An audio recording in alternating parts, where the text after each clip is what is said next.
저는 이재의입니다. 1956년생이고요.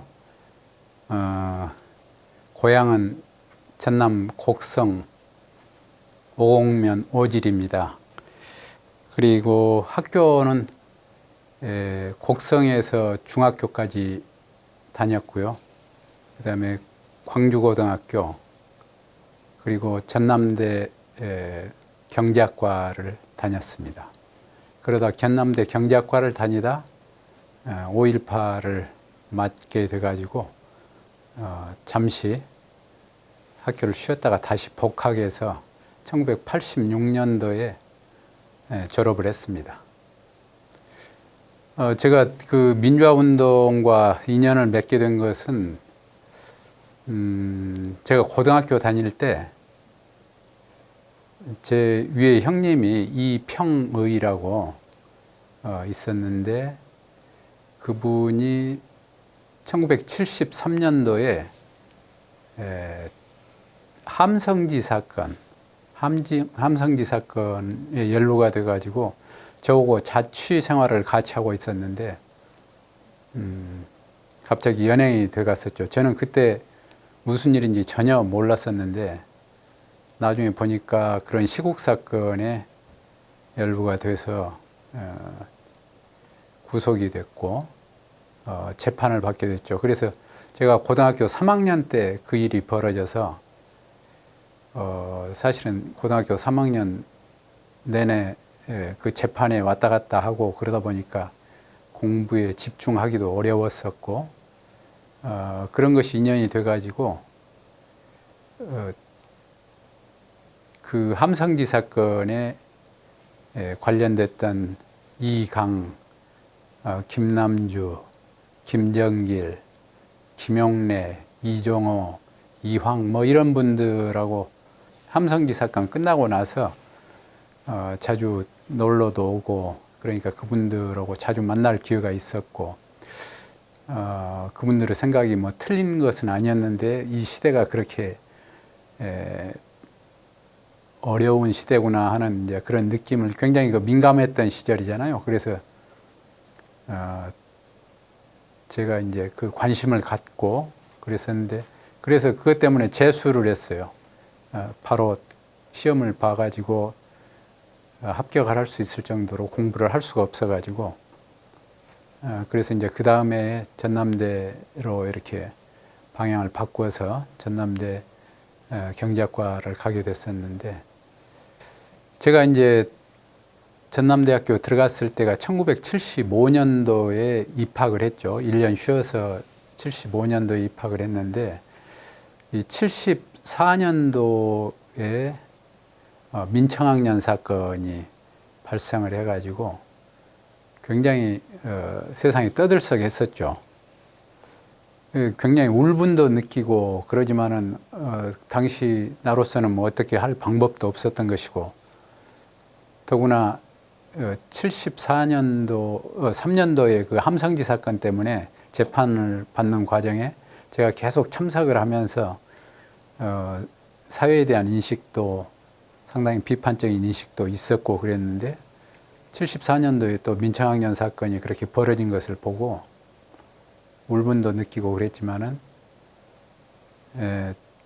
75년도에 대학에 들어가니까 굉장히 그 대학 사회가 암담한 그런 느낌이었어요. 저는 다른 사람들은 어땠는가 모르겠는데 그때부터 긴급조치들이 본격화되면서 민청학년 이후부터 대학생들의 그 모임을 일체 허용을 안 했습니다. 뭐 10명 이상은 절대 모일 수가 없었고, 10명 이내에 모일 때도 지도교수의 그 참석하에 모이게 이렇게 하고, 그러니까 이건 뭐 그 모든 것이 감시 체제 속에 들어간 것 같고 숨 막힐 듯한 그런 느낌을 받았었죠.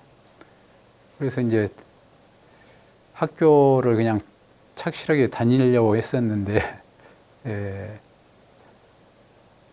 거기 고등학교 친구였던 친구 하나가 학보사가 아니고 학교 방송국 기자 생활을 하면서 같이 한번 해보자고 그래서 뭐 그런 것이야 상관없겠다 싶은 생각이 들어가지고 학교 방송 기자를 75년도 1학년 때 1년 채우지는 못했습니다만은 거기서 그 친구는 2학년이었고 같이 이렇게 활동을 했는데 기자 생활을 하다 보니까 아무래도 그 민감한 이슈들과 이렇게 부딪히게 되고 그때는 정치적인 문제에 대해서는 우리가 언급을 하거나 이러기가 굉장히 어려운 상황이었습니다. 근데 정치적인 문제는 아니더라도 최소한 우리 학교 생활을 하는 데 있어서 최소한의 자율성은 보장을 해줘야 할 것 같은데 일체의 뭐 학교에서 나타나는 학생들의 생활을 불편하게 하거나 뭐 학교 당국 부당한 이런 것들도 많이 있잖아요. 그런 것들에 대해서도 일체 지적을 할 수가 없기에 분위기가 그러다 보니까 이제 그런 것들이 분노를 했던 것이죠. 그래서 기사를 한번 둘이 맘먹고 기사를 한번 썼어요. 그래가지고 검열을 받지 않고 그때는 무조건 다 모든 기사를 다 검열을 받고 나가겠는데 그냥 방송을 우리끼리 점심 때 한 10분 정도 이렇게 해버렸죠. 그랬더만 뭐 도서관 문제랄지 식당 문제랄지 뭐 학생들 휴게실 문제랄지 이런 문제들 아주 소소한 일상적인 문제들이죠. 근데 그런 문제들이 나가니까 막 그 바로 우리 방송국이 그때 후 본부 건물이었는데 본부 건물 우리가 2층에 있었고 3층에가 중앙정보부 사람들이 나와 있었어요. 이 사람들이 오라는 거예요, 우리를. 그래서 왜 당신들한테 우리가 가야 우리 학교 문제를 가지고 이렇게 이야기를 한 것인데 그런데 지도 교수를 통해서 이제 기자를 그만두도록 이렇게 압력을 행사를 했어요. 그래서 그렇게 못하겠다 이렇게 하다가 그러면 너희 때문에 다른 사람들이 피해를 많이 입는다 그런 식으로 해가지고 결국 이제 거기를 그만두게 돼 버렸죠. 그래서 굉장히 그 화도 나고 아무리 그런다고 세상에 이런 문제도 이야기를 못하게 해야 이런 자괴감 같은 것도 들고 그래서 그러던 차에 그 친구가 그 루사라는 독서 서클이 있는데 거기 가서 같이 공부나 하자고 그러면서 또 데리고 갔어요.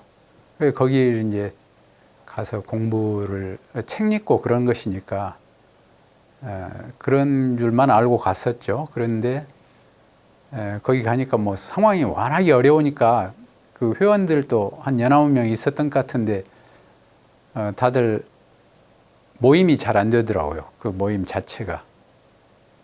그러면서 그 모임을 내가 2학년 이제 올라갈 때쯤 되니까 자기들은 공부하러 가야겠다고 하면서 다 빠지고 1학년인 나에게 이제 2학년 올라가는 나에게 그 모임을 맡기는 거예요. 나보러 회장을 해라고 그래가지고 그래서 이제 그 모임을 루사라는 모임을 내가 맡아서 활동을 하게 되죠.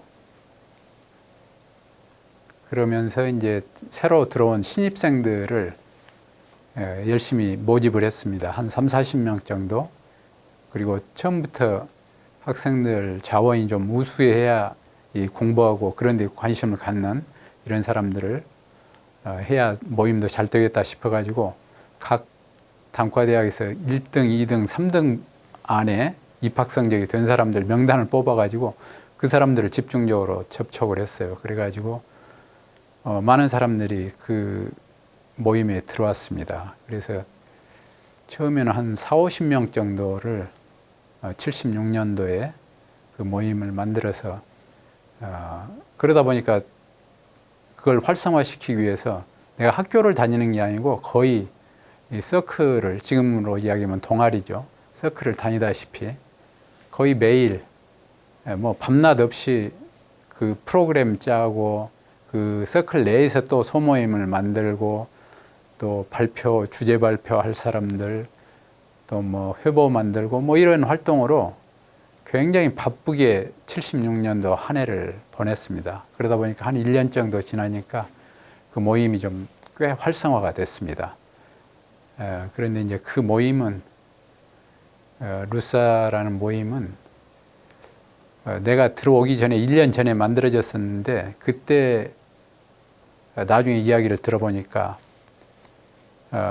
민청학년 선배들이 이렇게 붙잡혀 들어가면서 그때 민청학년 그분들하고 같이 활동을 했지만은 그 사건에는 연루되지 않았던 그때 72년도인가에 민족사회연구회라는 것이 있었잖아요. 그 멤버 중 일원 한 사람이었던 전남대 법대 오재일 교수가, 지금은 오재일 이제 교수도 그만두셨는데 그때는 이제 학생이었죠. 그 오재일 선배가 당신은 이 후배들을 기르는데 좀 주력을 하겠다 해가지고 그 사건에는 직접 연루가 안 됐었던 것 같아요. 그런데 남아서 그 서클, 루사라는 서클을 학교 안에다가 등록해가지고 이렇게 만들었었죠. 우리는 이제 그런 내용은 몰랐어요. 다만 이 사회과학 공부를 한다. 그래서 우리가 이제 사회과학 계열의 학교를 다니고 있고 그러니까 더 관심 있게 경제학 공부도 하고 뭐 사회에 대한 여러 가지 역사 공부도 하고 그래서 이제 그런 줄 알고 들어갔었는데 그렇게 해서 이제 그 모임이 활성화됐던 겁니다. 네. 그리고 이제 76년도에 제가 그 서클을 굉장히 열심히 했다고 그랬잖아요. 그 서클이 나름대로 저도 이제 사회에 대한 비판적인 인식을 가지고 있고 그러기 때문에 그러지만은 이 엄중한 유신 헌법 체제 하에서 유신 시절에 우리가 이렇게 학생들이 그냥 정치적인 문제에 직접적으로 대응하는 것은 자살행위다. 그리고 계란으로 바위치기다. 이런 느낌을 가지고 있었던 시기였습니다. 도저히 그 시기에는 그게 무너질 것 같지가 않았기 때문에 그래서 가급적이면 우리 실력을 좀 쌓고 공부를 좀 열심히 하는 것으로 하자. 그런 쪽에만 이제 저는 포커스를 맞춰서 이렇게 열심히 했었죠.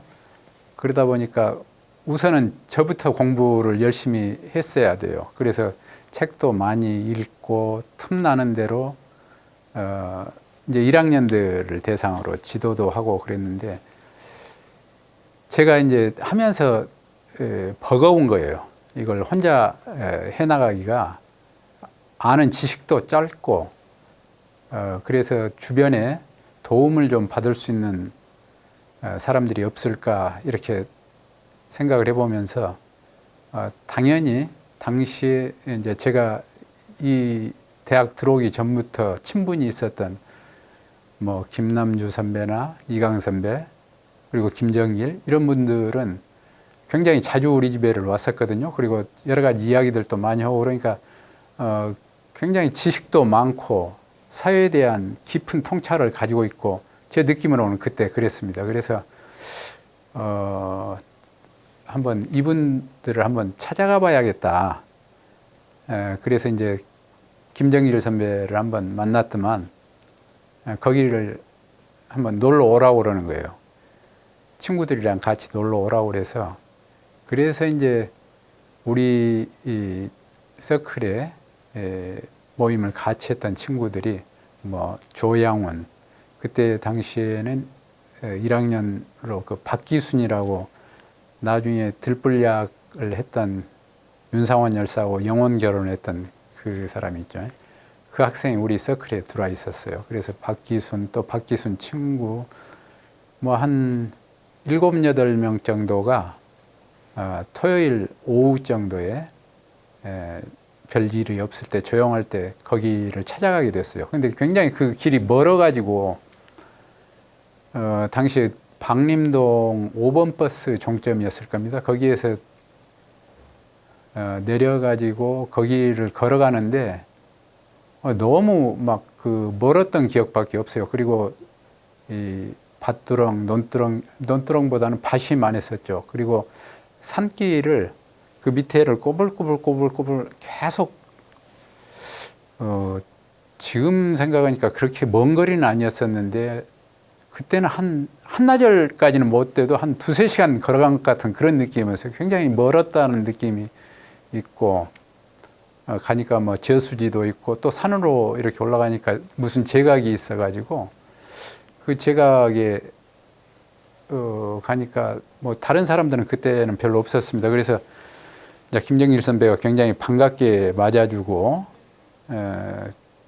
거기서 이제 같이 이야기도 하고 시국에 대한 이야기도 하고 또 우리 공부하는 것에 대해서 들어보고 또 조언도 해주고 그래서 굉장히 나중에 돌아와서 한나절 정도 놀고 돌아와서 그 친구들한테 물어보니까 어쩌냐 거기 갔던 그 느낌이 어쩌냐 하고 물어보니까 다들 굉장히 만족해 해라고 그랬어요. 그리고 역시 저런 선배들 이야기를 들어봐야 우리가 머리가 트이겠다, 눈이 트이겠다. 근데 사실은 나는 좀 조마조마했어요. 왜냐하면은 그 김정일 선배나 이런 사람들이 워낙이 그 사회적인 감시가 심하다는 것을 알고 있었잖아요. 그러니까 여기에 잘못 가다가는 우리도 그 감시 그물망에 걸리면은 곤란하니까 하여튼 간혹 가보긴 하되 조심스럽게 가보자. 저는 혼자 간 적은 거의 없었고 한 10여 명 정도씩 우리 같은 서클 하던 친구들이 서로 이제 가겠다고 나중에 그런 이야기들 하고 해가지고 같이 가면 한나절 정도 이야기 한 서너 시간 이야기를 하고 있으면은 어두워지는데 그 친구들이 집에 갈 생각을 안 하고 막 이야기가 재밌다고 왜냐하면 자기들이 공부한 부분에 대해서 한 걸음 더 들어간 이야기를 해주고 그러니까 너무 재미있었던 것 같아요. 그러면서 그 다음 공부는 이렇게 해보는 게 좋겠다 하면서 거기 이제 그렇게 왔다 갔다 하면서 그 봉심정에 들렀던 사람들을 만나게 됐었죠. 거기에서 이제 주로 만났던 사람 뭐 김남주 선배는 거기에서 만나긴 했지만 그분하고 그 자리에서는 많은 이야기는 안 했었어요. 그때는 그분이 별로 유명하지도 않았었고 다만 그 유명했던 사람은 지금 제 기억으로는 양성우 선생이라고 중앙여고 교사였는데 시인이었죠.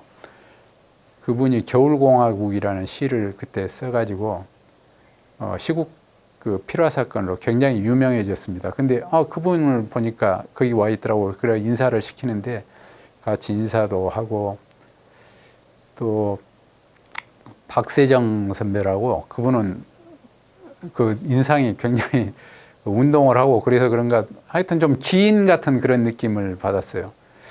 그리고 서울에서 온 사람들이라고 몇 사람들을 인사를 시켰는데 지금 제가 이름을 기억하고 있는 사람들은 한 분도 없습니다. 그분들이 어떤 분들인지는 모르는데 다들 여러 사람들을 인사 소개도 시키고 그랬는데 저는 어려서 그런지 그때 별 기억을 못했어요.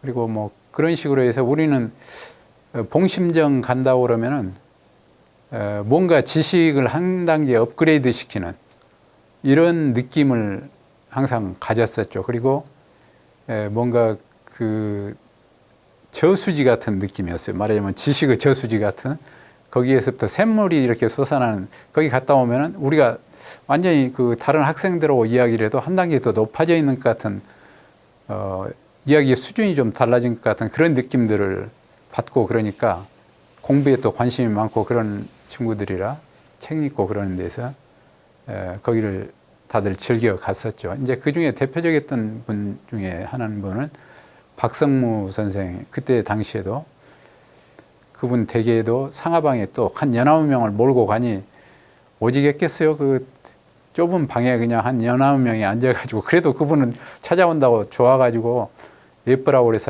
그래서 거기를 자주 그렇게 70년대 중반기죠. 아직은 녹두서점이 생기기 전에 녹두서점을 제가 들어다니던 것은 이제 그 군대 제대할 때쯤 생겨가지고 그 이후로 녹두서점은 자주 가고 그랬지만은 그 전에는 봉심정하고 그 박성무 선생 댁 이런 데를 우리 서클 같이 회원들이랑 자주 갔던 그런 기억이 있습니다. 그래가지고 그때 그런 영향 때문인지 우리가 그 회보도 만들고 그랬습니다. 당시로서는 그런 회보를 만든다는 것 자체가 굉장히 그 모험을 각오를 하고 리스크를 각오하고 이렇게 만드는 건데 지금 생각해 보니까 4차례 그 회보를 만들었는데 황지라고 이름도 그렇게 황지라고 이름을 지었어요. 그 황토 아주 황무지 같은 그런 느낌을 하는 그런 제목을 가지고, 그런데 좀 관념적이고 추상적인 그런 언어들로 쓰여져 있는 글이기는 하지만은 그때 우리가 이런 고민들을 했구나, 그런 느낌을 요즘도 간혹 보면서 받고 있습니다. 제가 이제 송년호를 76년도 연말에 제가 그 송년호를 만들면서 그 머리글을 제가 썼던 것이 있더라고요. 보니까 지금 생각해도 이렇게 굉장히 그 고민하고 있었구나, 그런 느낌들이 드는 그런 것이 있어요. 제가 썼던 이야기 중에 하나가 다르테스 골방이라는 그런 이야기를 우리가 많이 했습니다. 다르테스 골방이라고 그때 우리 스스로 그런 이야기를 했었는데, 봉심정도 저는 그런 유 하나가 아니었을까 하는 생각을 가졌어요. 그 다르테스라는 것은 프랑스 혁명기 전야에 말하자면 우리와 같은 그런 류의 고민을 했던 프랑스 젊은이들의 그런 모임들이 굉장히 많았었던 모양이에요. 프랑스 혁명사를 읽어보면은. 그런데 그런 사람들이 그 사람 중에 하나가 이제 다르테스라는 사람이 있었는데, 그 다르테스도 자기 친구들하고 그런 서클 모임을 한 9명 정도 같이 해가지고 막 이 사회 변화에 대해서 어떻게 변화가 이루어져야 한다, 이런 것들을 막 격렬하게 토론도 하고. 근데 그 다르테스라는 사람 한 사람만 있었던 게 아니고, 거기 이제 감시도 그때는 굉장히 심하고 그러니까 그 골방에 숨어가지고 그렇게 서로 자기들끼리 토론하고 그걸 또 실천하기 위해서 거리로 나가고 막 이랬었던 것 같아요. 그런 이야기를 어디서 내가 읽은 적이 있어가지고 거기에다가 이제 그런 이야기를 썼어요. 우리도 그 다르테스 골방에 앉아서 이런 이야기들 하고 있지만 언젠가는 또 이 사회 변화에 한 줄기로 이렇게 참여를 할 수도 있을 것이다, 그런 취지로 그랬었는데, 아마 그런 것들이 곳곳에 우리 사회에 막 만들어지고 있었던 70년대 후반기라는 것이 그런 시기였던 것 같아요. 그래서 우리도 이제 그런 것의 한 줄기였던 것 같고, 그게 이제 봉심정이 그런 모임들의 일종의 산파 역할을 했다고 그럴까요?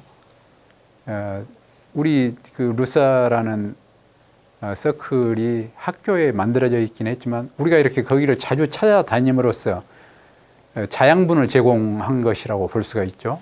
그리고 우리뿐만 아니고 나중에 보니까 우리 뒤에 만들어졌던 독서잔디라는 모임에서도 거기 가서 아마 세미나를 하고 그랬었던 것 같아요. 그리고 또 뭐 KSCF라고 해서 기독 청년 이쪽 같은 데는 아예 그쪽에서 굉장히 적극적으로 몇 사람들을 교육을 시키고 학습을 시키고 해가지고 이 사람들이 70년대 후반기에서 80년대로 이어가는 그 과도기에 중추적인 역할을 했던 사람들이죠. 물론 그때 당시에는 그런 사람들도 저희들이 서로 많은 사람들은 아니지만 이렇게 서로 친구들처럼 알고 지내고 그랬었죠. 근데 제가 나중에 이제 군대를 77년도에 갔는데 77년도에 갔다 78년도 8월 달에 제대를 했는데 군대 갔다 와 보니까 여러 그룹들이 그런 것들이 생겨났더라고요. 그러니까 75년도에는 우리밖에 없었어요. 전남대학교에 독서 모임 하는 서클이. 그래가지고는 그 뒤에 이제 독서 잔디라는 것이 75년도에 만들어졌지만 이제 활동은 실질적으로는 76년도부터 가시화된 것 같고, 그래서 우리 모임밖에 없었는데 나중에 보니까 뭐 탈춤반 모임도 생겨 있고, 뭐 야학을 하는 그룹들도 생겨 있고, 연극을 하는 사람들도 생겨 있고, 뭐 여러 가지가 만들어져 있더라고요. 그래서 70년대 후반기 내가 군대가 있을 때 그런 것들이 나중에 보니까 이렇게 그 봉심정과 녹두서점, 이런 쪽이 서로 산파 역할들을 했었구나 이런 생각을 했었죠. 그리고 이제 저는 그 김남주 선배하고도 친해가지고 그 선배 그 카프카 서점이라는 것을 75년도에 했었지 않습니까? 잠깐 했었죠. 그 서점에도 이제 자주 놀러를 가고 그랬어요. 그러면 우리가 구하기 어려운 책들이 거기가 있으니까 이제 거기에서 책들을 또 가져다가 읽기도 하고 나중에 회원들한테 추천을 해서 그런 책을 한번 같이 읽어보자 그렇게 하기도 하고 그랬었던 것이죠. 그리고 김남주 선배는 우리 자취방에도 이제 자주 놀러를 와가지고 저한테 그 프란츠 파농이 쓴 검은 얼굴 흰 마스크라고 그 영어 원서를 턱 던져주면서 이거 읽어봐라고, 이거 재밌다, 제이야 이거 한번 읽어봐 그러는데 그걸 한번 읽어보려고 그러니까 너무 어려운 거예요. 당신은 굉장히 영어를 그때 잘했던가 봐요. 근데 나는 뭐 그런 정도 수준은 아니었고 더구나 생각이 그 정도에 미치질 못했던 시기였기 때문에 그럼에도 불구하고 그 기억이 지금도 오래 남습니다. 그 양반은. 네. 그 부분에 대해서 설명. 제가 이제 아무래도 그 79년도 8월 달에 제대를 하고 이제 공부를 좀 해가지고 취업을 하려고 3학년으로 복학을 하니까 그런 계획을 가지고 학교를 갔었죠. 그런데 아시다시피 79년 11.6 사건이 터져가지고 박정희 대통령이 18년간의 독재가 종식이 되니까 학교에 들어가니까 막 엄청나게 열기가 뜨거운 거예요. 그런데 아마도 이제 박관현 학생회, 총학생회가 이렇게 만들어지지 않습니까? 근데 박관현 총학생회장이 저보다 고등학교 1년 선배입니다. 광주고등학교. 근데 학교 다닐 때는 그분을 전혀 몰랐어요. 근데 나중에 가만히 학생회가 만들어진 것을 저는 이제 구경만 하고 있었죠. 근데 보니까 굉장히 뭐 연설을 잘하고 논리가 뛰어나고 야, 저런 사람도 있었구나. 저런 사람이 우리 1년 선배가 있었구나. 그런 생각을 하고 있었는데 나중에 학생회가 만들어졌는데 이 학생회가 총학생회가 갑자기 이렇게 만들어진 거지 않습니까? 80년이라는 갑자기 주어진 공간 속에서 그러다 보니까 그 총학생회 임원진들이나 이런 것으로만 가지고는 이 70년대에 축적되어 왔던 이 운동 역량을 이렇게 결집을 시켜내고 동력화 시켜내는데 좀 어려움이 있다. 그리고 이 시기에는 우리가 그 총학생회가 전체적으로 굉장히 중요한 역할을 하게 되니까 거기를 좀 도와서 역할을 할 수 있도록 이렇게 하는 게 좋겠다라고 이 말하자면 민청학년 사건에 관련됐던 선배들이나 또 제가 만났던 구체적으로는 그 정용화 선배나 뭐 윤한봉 선배나 김상윤 선배 이런 분들이 다 이야기를 하는 거예요. 그렇게 해서 나보고 그 역할을 좀 했으면 좋겠다. 그래서 나는 공부하려고 그러는데 그러냐고 그러는데 야, 공부는 나중에 해도 되고 지금 이 시기에는 너무 중요한 시기니까 그런 역할을 좀 특히 이제 나 같은 경우는 신분이 다른 사람들은 78년도에 교육지표 사건으로 전부 신분이 다 노출이 돼 버렸거든요. 제가 알았던 사람들은. 근데 나만 그 기간 동안에 군대를 갔다 오다 보니까 신분이 노출이 안 됐던 거예요. 그래서 정보기관에서도 너에 대해서는 잘 모르고 그러니까 신분을 드러내지 않고 도울 수 있는 일을 한번 도우면 좋겠다. 그래서 이제 그럼 무슨 일을 할까요? 그랬더만 학생회 기획실이 그때 이제 비밀 기획실이 하나 만들어졌습니다. 총학생회. 거기에 이런 서울이나 혹은 밖에 있는 선배들로부터 정보나 이런 것들을 취합을 해서 그런 걸 분석해서 거기 기획실을 통해서 이런 학생의 방향들을 설정하는 데 도움을 주도록 그런 역할을 주문을 해왔어요. 그게 이제 구체적으로는 정용화 선배가 이제 저한테 이야기를 했던 것이고, 그래서 그러면 형님하고 나하고만 그렇게 아는 것으로 하고 다른 사람 일체 모르는 것으로 그렇게 합시다 해가지고 그 역할을 이제 3월부터 5.18 일어날 때까지 그 역할을 했었죠. 그래가지고 그때 그 대학의 소리를 만들었던 그 당시에 가리방이라는 것이 있었죠. 인쇄를 하기 위해서는 가리방이 있었는데 그 가리방을 77년도에 내가 군대를 가려고 하니까 윤상원 선배가 우리 서클에 몇 차례 나왔습니다. 그래가지고 그 오재일 선배의 소개로 나와가지고 우리하고 같이 토론도 하고 그랬는데 제가 군대 간다고 그러니까 기념으로 하나 사주겠다고 그래가지고 무엇을 하나 선물을 하고 싶다고 그래서 우리가 가리방이 그때는 굉장히 필요했었죠. 회보를 만들고 싶고 학생들끼리 이렇게 자료를 공유를 하고 싶은데 인쇄를 해야 하는데 그런 방법이 없어가지고 그것이 꼭 필요해가지고 그게 꼭 필요하다고 그러니까 그때 돈으로 아마 10만 원인가 그래서 굉장히 비쌌어요. 우리 돈으로는 도저히 살 수 없는, 그런데 그분이 그냥 선뜻 그걸 사줬어요. 그게 이제 인연이 돼가지고 그 가리방은 나중에 우리가 회보 만드는데 첫 번째 쓰고 그 다음에 두 번째로는 80년대 초반기에 그 대학의 소리를 만들 때도 그걸 갖다 전용호한테 이렇게 주어가지고 그걸로 해라고 그러고, 그리고 바로 그 이후에 5월달 5.18이 사건이 벌어지잖아요. 그러니까 그 전용호 그 팀들이 그걸 가지고 와서 투사회보를 또 만든 거예요. 이제 5.18 끝나고 나서 그 가리방을 다시 찾아와 가지고 우리가 이 5.18에 대해서 이렇게 폭로하고 뭐 여러 가지 억울함을 이렇게 시민들에게 호소하고 그런 유인물을 만들어서 뿌렸는데 80년도 9월달, 8월달, 9월달, 10월달 그런 활동들을 했었는데 그때도 그 가리방을 가지고 해가지고 결국 이제 사건이 나가지고 전부가 다 붙잡혀 들어가게 되죠. 80년 10월달에. 그러니까 이 유인물을 만든 가리방이 있었을 거 아니냐. 그 증거물로 이제 경찰이 그걸 요구를 했는데 나는 이제 그 되게 나는 그 초안만 써주고 이제 후배들이 자기들이 그런 자취방 같은 데서 그걸 막 작업을 했기 때문에 그 어디가 있는지는 몰랐어요. 근데 어떻게 해갖고 전체가 이제 다 들어와 버리니까 그걸 찾아냈는데 보니까 워낙에 다급하니까 화장실에다 버렸던 모양이에요.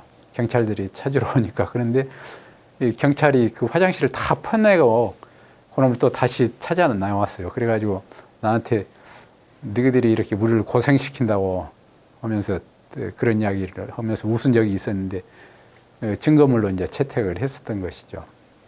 근데 아무튼 그 이제 80년 5.18이 이렇게 벌어지면서 대부분의 사람들이 학생회 멤버들이 다 피신을 했었죠. 신분이 드러나 있었기 때문에.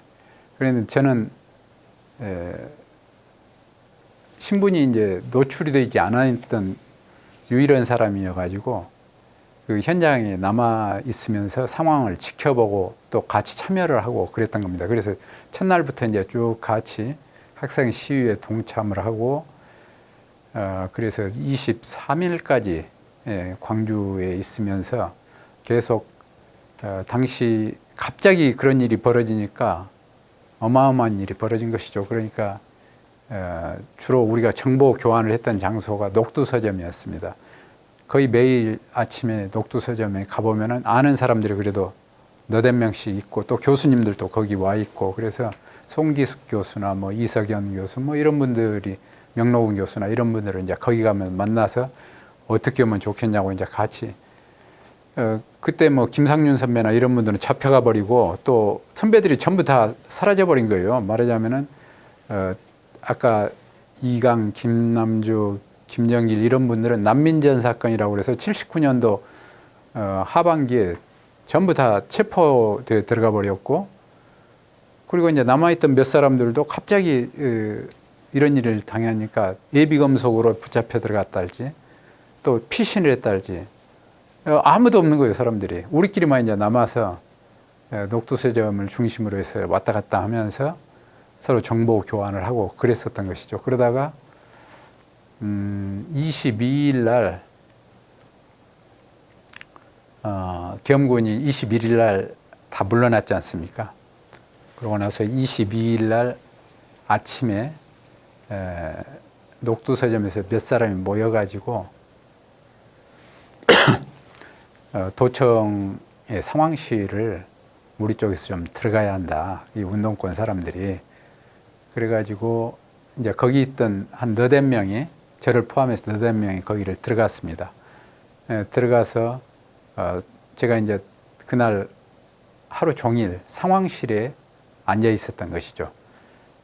거기 이제 같이 들어갔던 사람들은 뭐 안길정이랄지 또 박몽구, 김선출 막 이런 친구들이 들어갔는데 나중에 보니까 이제 그 사람들은 또 각자 자기 일들을 한다고 어디 와서 나가서 돌아다니고 저 혼자만 이제 상황실에 앉아가지고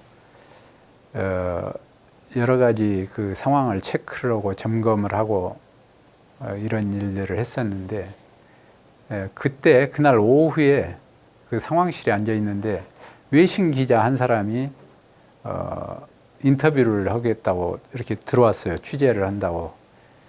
나중에 알고 보니까 지금은 그때는 전혀 누군지를 몰랐어요. 근데 아시안 월스트리트 저널 기자라고 특파원이라고 그래서 외국인 한 사람하고 통역하고 이렇게 들어왔는데 그 사람하고 한 30분 정도 인터뷰를 했었죠.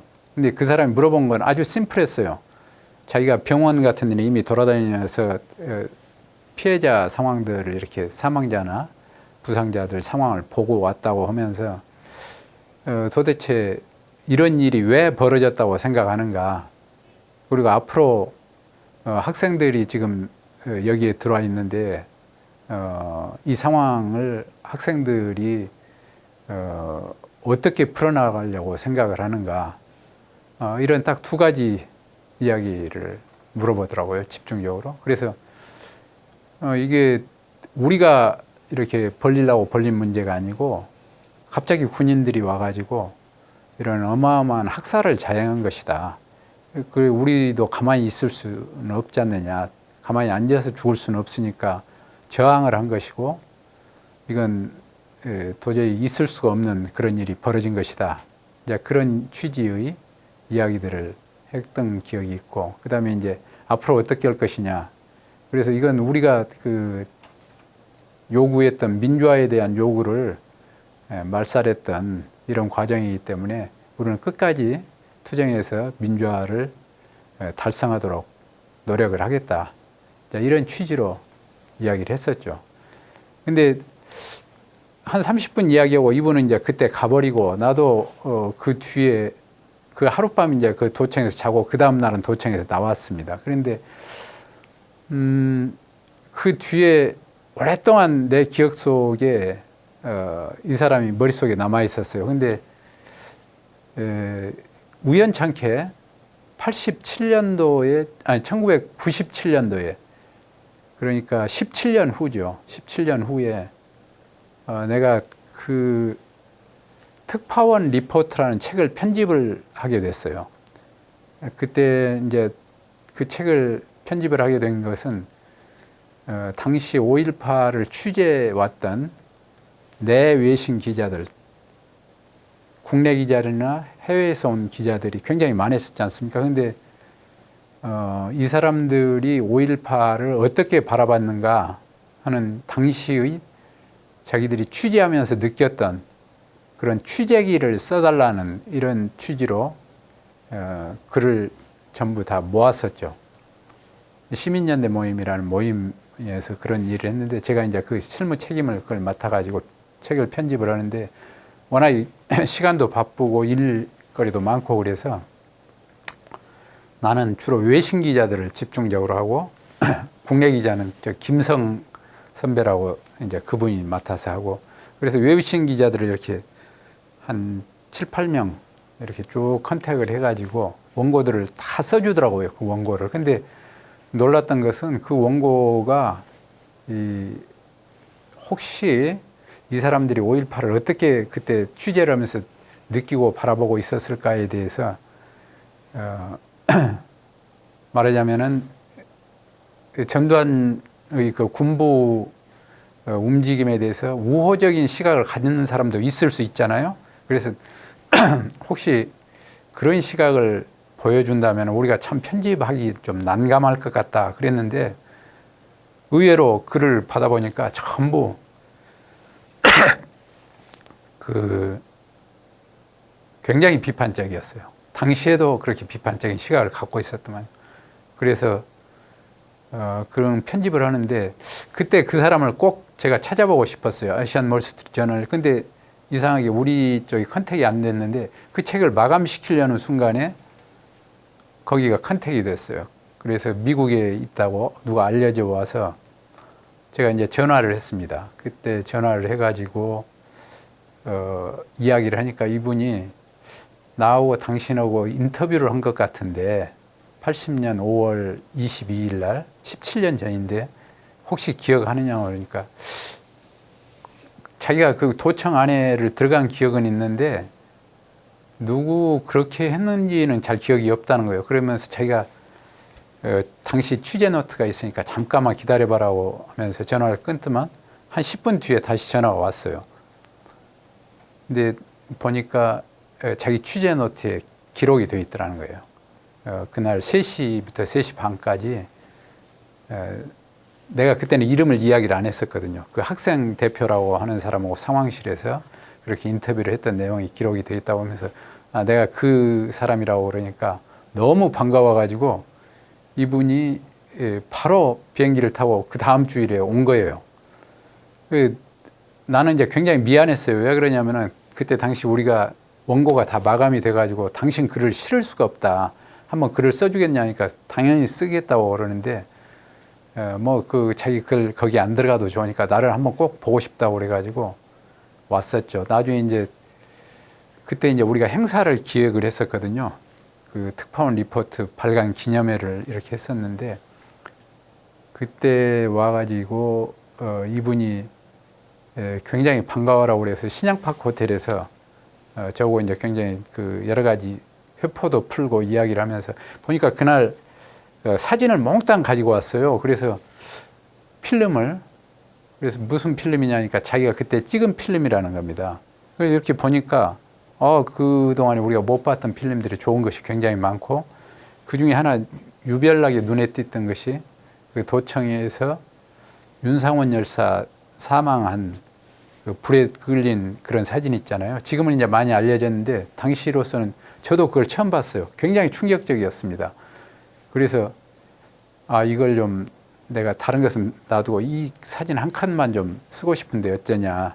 내가 그때는 이제 신문사를 다니고 있을 때라 그렇게 해가지고 그걸 우리 신문사에 특종으로 이렇게 내보냈었죠. 그 1997년도에 그 신문사에 특종으로 이렇게 내보내고 그랬는데 그 뒤에 제가 그분이 그 필름을 갖고 있는지를 알았기 때문에 이번에 전남 도청 보건 팀이 만들어서 지금 활동하고 있지 않습니까? 거기에 그 이야기를 언지를 해줬어요.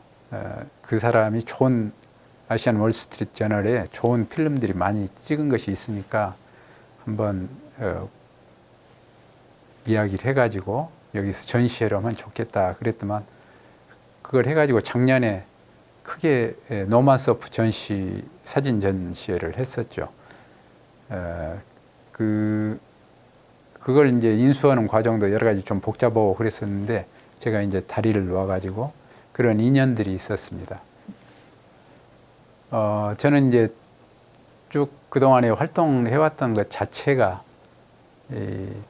주로 글을 쓰는 일을 많이 하고 직업도 그런 쪽 일을 했고 그랬기 때문에 85년도에 죽음을 넘어 시대의 어둠을 넘어라는 5.18 최초 기록을 제가 하게 됐죠. 근데 그것은 아까도 이야기했듯이 5.18 당시에 끝나고 나서 여러 사람들이 노력을 해가지고 이런 기록물을 모으려는 작업들을 해왔었죠.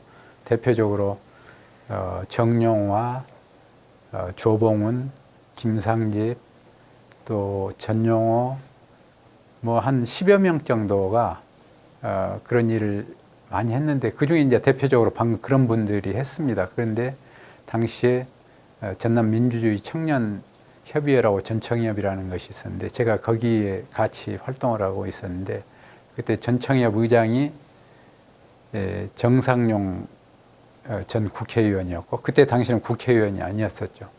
그리고 부의장이 정용화, 저는 이제 정책을 맡아서 했는데 나한테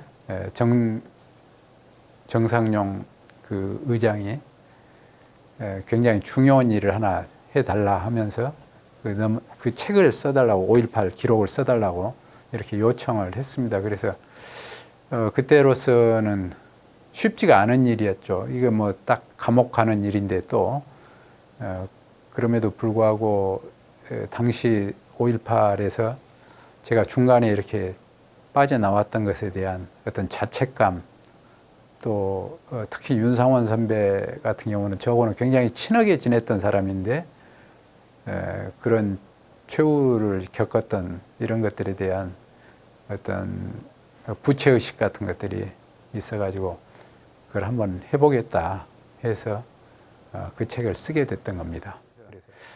5.18을 우리가 1980년도 5월 18일부터 27일까지 있었던 하나의 사건으로만 아주 짧게 정의를 해버린다면은 단견인 것 같아요. 이것이 5.18이 그 전에 쌓였던 역량과 그 이후에 저쪽에서는 폭동이라고 그러고 그런 것을 민주화운동으로 이렇게 바뀌어 나가는 과정에서 굉장히 지난한 싸움들이 한 15년간 진행이 됐었거든요. 이 15년간 진행된 그 싸움의 힘은 물론 거기에 참여를 해서 희생된 유가족들이나 부상자들, 구속된 사람들 이런 분들의 힘이 가장 컸지만은 그런 밑에 원천적으로 그런 방향을 이렇게 끌어가고 민주화운동으로 방향을 잡아가고 했던 것은 그런 의식적인 운동권의 그런 노력들이 지속적으로 뒷받침됐기 때문에 그런 것이 아닌가 이런 생각이 들어요. 그래서 너무너무 그 책이 다행히 성공적으로 출간이 돼가지고 전 국민들에게 알려지면서 5.18의 진실이 상당히 알려지게 됐는데 이런 노력들이 저는 70년대에 축적된 역량이 없었다면 어려웠을 것 같다 이런 생각이 들고 그 시기에 우리의 그 어떤 정신적 자양분을 공급해 줬던 그런 장소 또 사람들이 그 봉심정에서 이렇게 자주 모였던 것들이 지금도 항상 기억에 남고 그럽니다.